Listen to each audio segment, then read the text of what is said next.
this fellow in England named Sir Isaac Newton, born in Woolsthorpe, England on January 4, 1643. This extremely talented guy doesn't need any introduction.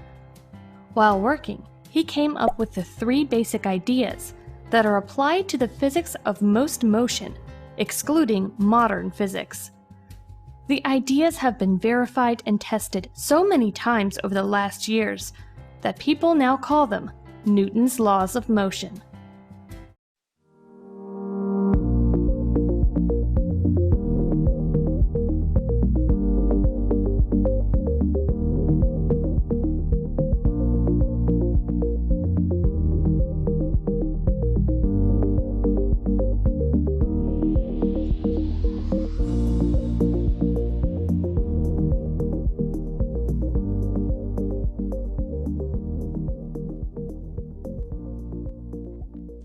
Third law of motion. The only question you need to ask yourself while studying the Newton's third law of motion is, what happens when 2 objects interact with each other?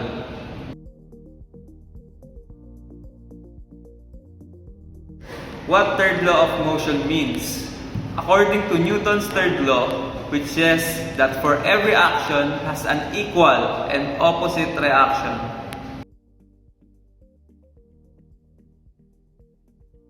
To understand this, see what happens when you drop a ball. As the ball hits the floor, it causes a downward force on the floor. This is what you call the action, and then when the floor reacts by pushing on the ball, the same force but in the opposite direction. It is reaction. Together the floor and the ball form what's called the action-reaction pair.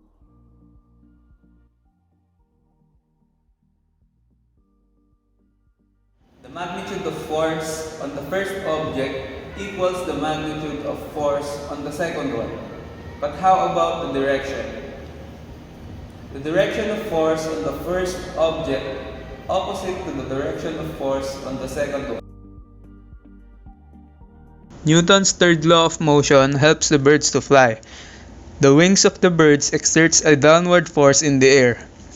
The air also exerts an equal and opposite force, which pushes the birds in upward direction. When we sit on a chair, our body exerts in the chair, and the chair also exerts an upward force on the body. If the chair would not exert a force, the chair will collapse, and we would not be able to sit on the chair.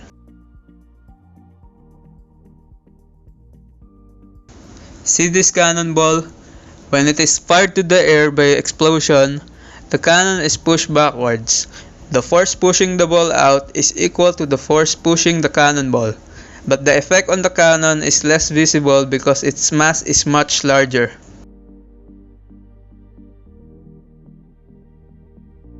Newton's third law is an equation. For every force AB, there exists an equal but opposite force BA, and these both forces are vectors.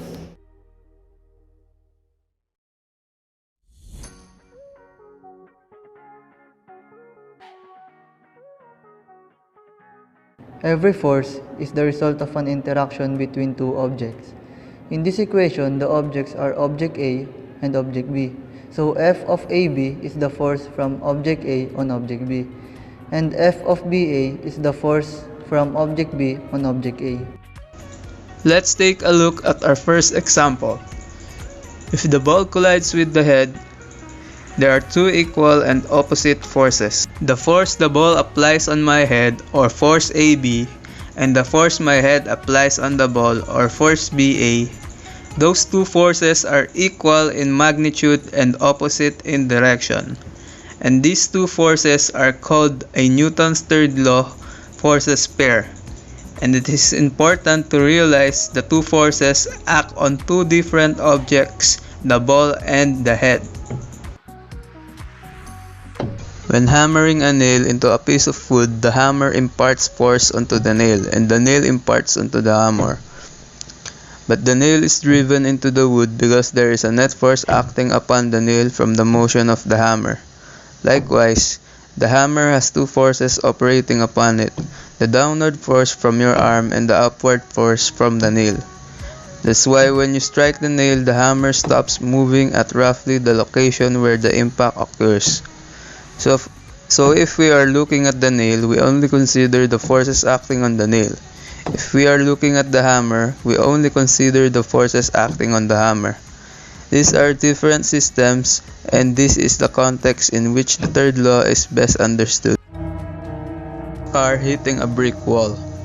The car imparts an action force on the wall from its motion, and the wall imparts a reaction force right back on the car, bringing it to a quick stop.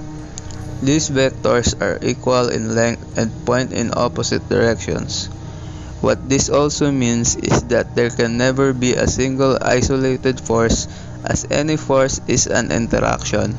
Forces must always exist in pairs.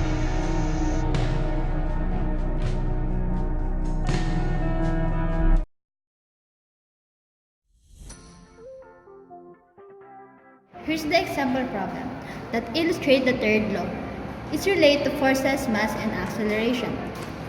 Now, Angelo has a mass of 60 kg, pushes against Dave who has a mass of 90 kg. Now, Angelo pushes against with a force of 540 newtons. Directed to east. So, I draw a picture. Let's imagine this is Angelo. And let's say this is Dave. So Angelo is smaller than Dave. Now Angelo pushes against Dave with a force of 540 Newton directed east.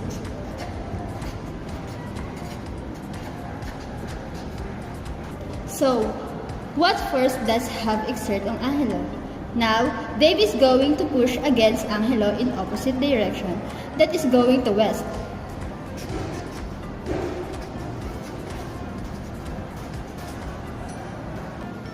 Because, according to third law, the two forces must be opposite in direction and also the magnitude of both forces must have to be the same, but the mass is opposite in direction. So, Dave pushes against Angelo with the same force of 540 Newton. Now, Angelo has a mass of 60 kg and Dave has a mass of 90 kg. Who is going to experience the greater acceleration? Because Dave's mass is larger and his acceleration will be lower than Angelo.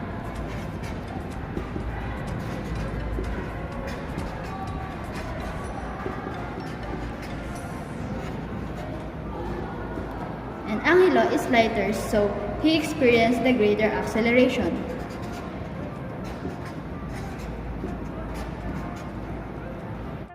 And to find acceleration, you can use this formula.